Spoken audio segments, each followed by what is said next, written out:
Assalamualaikum warahmatullahi wabarakatuh. Para pendengar, peminat kuliah subuh yang saya cintai dan saya hormati.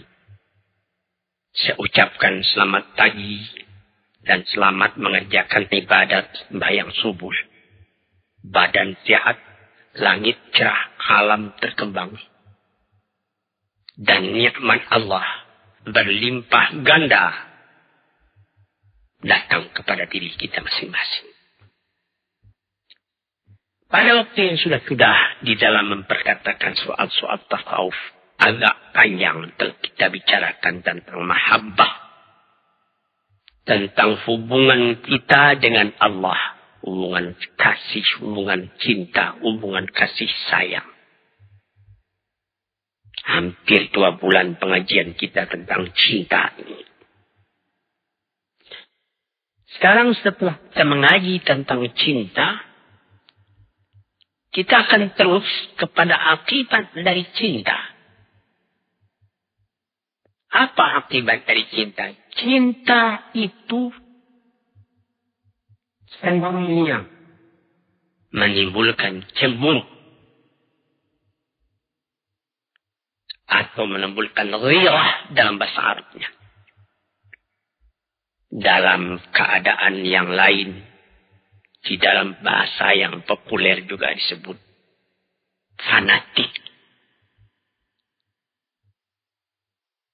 Kalau orang mengakui cinta kepada Allah, tetapi tidak ada ghirahnya, orang yang mengakui cinta kepada agamanya tetapi tidak ada cemburunya apabila agama itu diganggu orang. Apabila keyakinan hidupnya kepada Tuhan dicimoohkan orang misalnya. Maka tidak ada baginya konsekuensi dari cinta. Sebab cinta itu menghendaki kesatuan fikiran kepada yang dicintai itu. Sekarang ini kita masuk membicarakan tentang soal ghirah itu. Soal cemburu itu. Ini panjang lebar juga dibicarakan. Di dalam Al-Quran ataupun di dalam hadis. Yang mula-mula dijadikan menjadi dasar ketika membicarakan tentang ghirah, tentang cemburu, atau dalam bahasa sehari-hari yang telah banyak kita pakai tentang fanatik, adalah sabda Allah Subhanahu wa Ta'ala yang tersebut di dalam Al-Quran. Innama harrama rabbiyal fawahisha ma zahara minha wa ma batan. Apa artinya? Sesungguhnya tidak lain yang diharamkan oleh Tuhanku ialah perbuatan yang keji, baik yang nyata atau yang tersembunyi. Jangan berbuat keji. Keji itu menimbulkan ghirah dalam hati orang yang beriman. Ini dijelaskan di dalam hadis yang dirawikan daripada Abdullah bin Mas'ud radhiyallahu anhu, sahabat Rasulullah, di dalam sebuah hadis yang sahih riwayat Bukhari dan Muslim. Qala Rasulullah sallallahu alaihi wasallam, ma ahadun aghyar min Allah. Tidak ada sesuatu jua pun yang lebih cemburu dari Allah. Allah itu sangat pencemburu. Buktinya ialah dia mengharamkan segala perbuatan yang keji, baik yang terang atau yang tersembunyi. Allah tidak mau. Maunya Allah Ta'ala itu yang bersih. Jadi kita mesti berusaha. Tambah lama kita tambah bersih, tambah kita dekat kepada Allah Subhanahu wa Ta'ala. Tambah kita punya cinta berpadu dengan Tuhan. Nah, di sini kita melihat.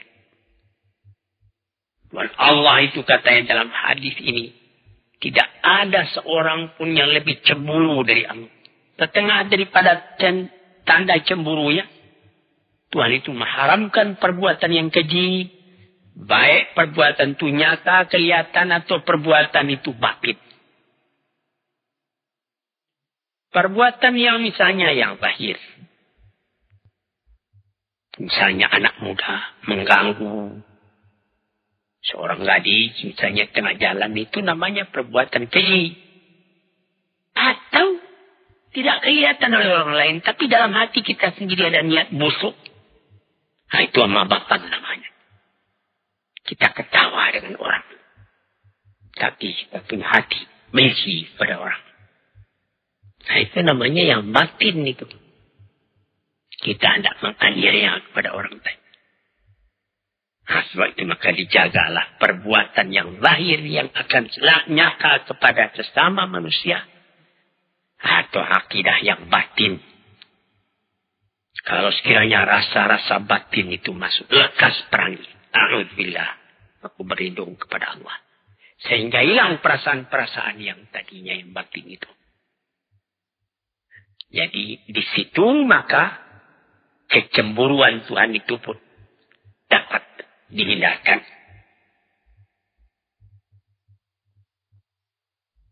Lantas kemudian sambungan hadis wa ma habba ilahi marah min Allah.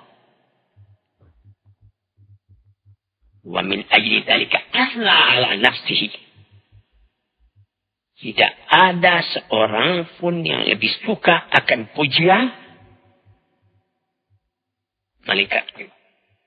Sehingga beliau sendiri pun asna ala nafsi, memuji kepada dirinya. Jadi bagi Allah bukanlah namanya tawadhu, merendahkan diri kalau dia dikatakan Allahu la ilaha illa ana. Saya yang Tuhan, tidak ada Tuhan yang lain. Itu bukan kesombongan. Tapi itu adalah daripada alamat kecintaannya Tuhan kepada pujian atas perbuatan Tuhan. Dan memang tidak namanya mengambil muka. Kalau kita lihat keindahan alam lalu Tuhan kita puji. Alhamdulillah segala puji bagi Allah Rabbul Alamin. Rabbil Alamin, Tuhan dari seluruh alam ini. Maka Allah pun memuji kepada dirinya. Kemudian itu ma ahadun ahabba ilayhi al-uzur min Allah. Dan tidak ada seorang pun yang lebih disukai daripada orang yang merasakan kekurangan pada dirinya, mengakui kekurangan itu. Tuhan Allah tahu kekurangan kita itu, kelalaian kita itu, tidak tahu jalan. Maka dibuktikan oleh Tuhan hal itu dengan mengirim rasul-rasul. Dikirimnya rasul-rasul sejak dari Nabi Adam atau Nabi Nuh sampai kepada Nabi Muhammad sallallahu alaihi wasallam, menunjuki kepada manusia jalan yang harus ditempuh di dalam kehidupan dunia. Jadi di dalam hadis yang sahih yang lain yang diriwayatkan oleh Abi Salmah dari Abi Hurairah radhiyallahu anhu, Rasulullah pun pernah mengatakan, "Innallaha yaghfir wa innal mu'mina yaghfir. Wa ghairatullah an ya'tal 'abdu mahram 'alaihi." Tuhan Allah itu menurut hadis yang sahih ini pencemburu. Orang mukmin pun pencemburu sebagai cemburunya Allah. Maka kiranya Allah itu yaitu yang akan menimbulkan cemburunya Tuhan kalau ada hambanya yang sengaja berbuat barang yang dilarang oleh Allah. Itu Allah tidak suka. Dia cemburu keadaan demikian itu. Mengapa demikian? Nah, kalau tidak ada cemburunya itu, tanda tidak ada cinta. Kita bawa saja misalnya kepada misal yang lahir dalam kehidupan kita sendiri. Kita mengatakan cinta kepada istri. Cinta sejati kepada istri. Tulus ikhlas, sehidup semati. Lalu, tentu kita tidak senang kalau ada orang lain yang pergi mengganggu istri kita itu. Kita cemburu. Lalu ada orang dibiarkannya saja istrinya bermain-main bersandar gurau dengan laki-laki lain. Nah, itu orang ini keraguan cintanya. Tandanya cintanya itu tidak bulat. Atau barangkali orang itu dayuh. Tidak ada lagi rasa cemburu dalam hatinya. Ini orang-orang celaka. Sebagaimana pepatah orang Arab. Fatana likulli musibatin fi dinihi. Wa idza yusabu. Fatina likulli musibatin fi malihi. Wa idza yusabu bidinihi lam yashmuri. Sangat halus perasaannya. Dia merasa cemburu kalau akan terganggu harta bendanya. Tetapi kalau agamanya yang tersinggung dia tidak merasa. Ini orang juga. Sudah orang sakit. Tidak ada kecemburuan sejati dalam dirinya. Jadi cemburu ini mesti ada. Kita sebagai umat yang beragama mesti ada cemburu. Karena dari sebab cinta kita kepada agama kita. Misalnya, ada orang injak-injak Al-Quran. Lalu kita ketawa saja. Tandanya kita tidak beres. Tandanya kita tidak menghargai Al-Quran. Demikianlah seterusnya. Jadi cinta itu adalah akibat. Cemburu itu adalah akibat dari cinta. Termasuk di dalam cinta itu disebutkan di dalam surat dalam Quran, wa idza qara'tal Qur'ana ja'alna bainaka wa bainal ladzina la yu'minuna bil akhirati hijaban mastura. Ini orang yang tidak timbul cemburu dalam hatinya. Apabila engkau baca Al-Quran, kami jadikan dia di antara engkau dan di antara orang-orang yang beriman, yang tidak beriman kepada hari akhirat. Ada dinding penuh. Ya, benar. Misalnya, orang yang beriman didengarnya Al-Quran. Wa idza tuliyat alaihim ayatuna zadathum imana. Apabila dibacakan orang kepadanya ayat Al-Quran bertambah imannya. Tapi ada orang saban hari membaca Quran. Tidak tergeser kepada hatinya. Cuma baca saja. Nah, itu hijaban mastura. Ada dinding itu. Yang apatah lagi orang yang memang tidak senang mendengarkan Quran. Ka'anna fi idhunaihi waqra. Seakan-akan dia menaruhkan penyumbah pada telinganya, tidak mau mendengarkan. Nah, ini orang hijaban mastura. Tertutup telinganya.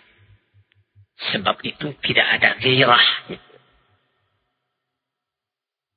Jadi jangan buat bubuh kalau orang yang cintai kepada agamanya. Lalu dia sembahyang di awal waktu. Itu dia dalam perjalanan. Hari sudah sore. Waktu asar sudah hampir habis. Sebagaimana saya baca di dalam satu surat kabar. Beberapa orang pengembara di London.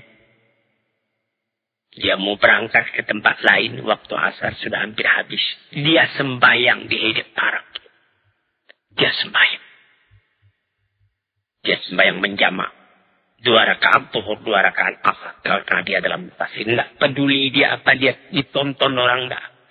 Karena ghirahnya kepada agama. Jadi ini ujian.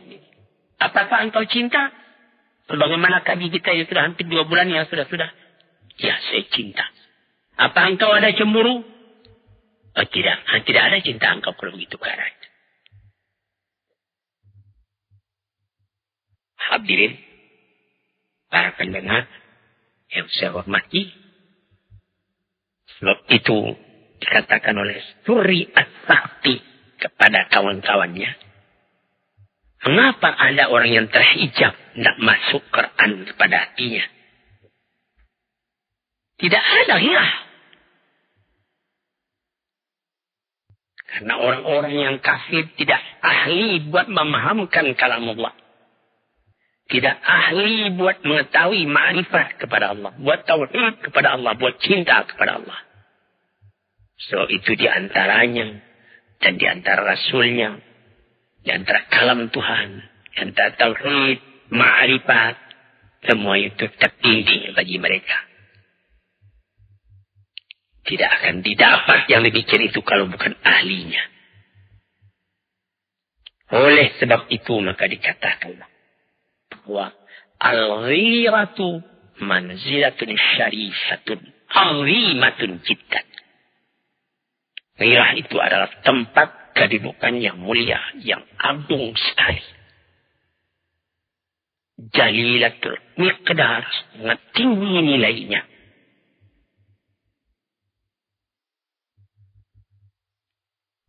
Nah, di situ. Jadi ghirah itu yaitu tidak suka dicampuri, tidak suka diganggu gugat. Hubungan kita yang begitu mesra dengan yang paling kita cinta. Dan sangat kita menjaga agar cinta yang menghubungkan kita kepada yang kita cintai itu, yaitu kepada Allah Subhanahu wa Ta'ala, dan melekat kepada kita. Jangan terganggu oleh yang lain. Nah, disitulah maka dikatakan bahwa ghirah itu yang pertama sekali ialah ghirah kepada diri kita sendiri. Pada hati kita sendiri. Apakah baru yang dapat kita kerjakan buat mencapai cita kita mendekati Allah? Di manakah kekurangan kita? Bertambah kita banyak memikirkan itu. Bertambah menyesal kita kalau ada kekurangan. Bertambah kita buru lagi, menambah lagi, menambah lagi.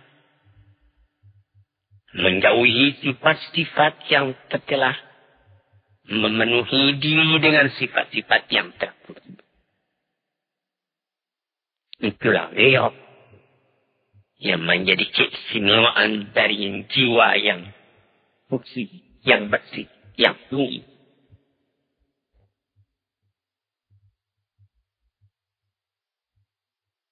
Maka jiwa atau diri yang rendah tidak dapat mencapai itu.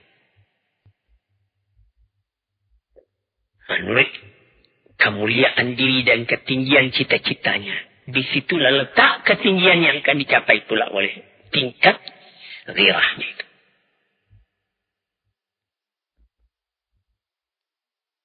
Dibagi pula oleh ahli-ahli tasawuf ghirah itu.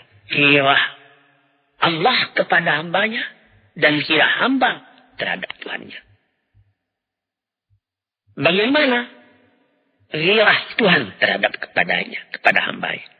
Yaitu bahwa Tuhan tidak suka kalau Tuhan itu dipersekutukan dengan yang lain. Tidak ada yang lain yang dapat engkau persekutukan. Engkau samakan dengan Allah. Satu. Ahad. Sehingga Bilal bin Rabah, ketika dia sudah dijemur di cahaya matahari, dihimpit badannya dengan batu.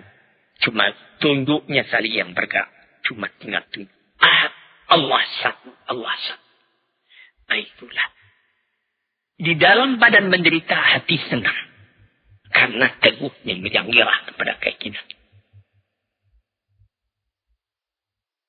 Hadirin, bagaimana pula girahnya Tuhan kepada hamba, kepada Tuhannya? Girah kepada dirinya dan girah kepada orang lain.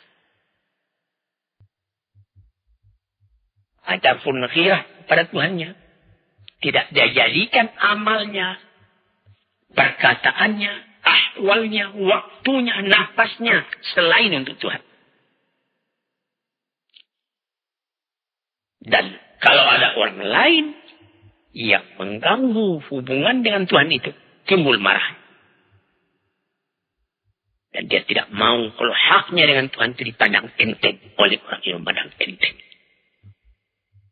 Hadirin yang terhormat, kita habisi hingga itu dulu. Dan 2-3 kali lagi kita bicarakan pula tentang hal ghirah. Ghirah. Akibat daripada mahabbah. Assalamualaikum warahmatullahi wabarakatuh.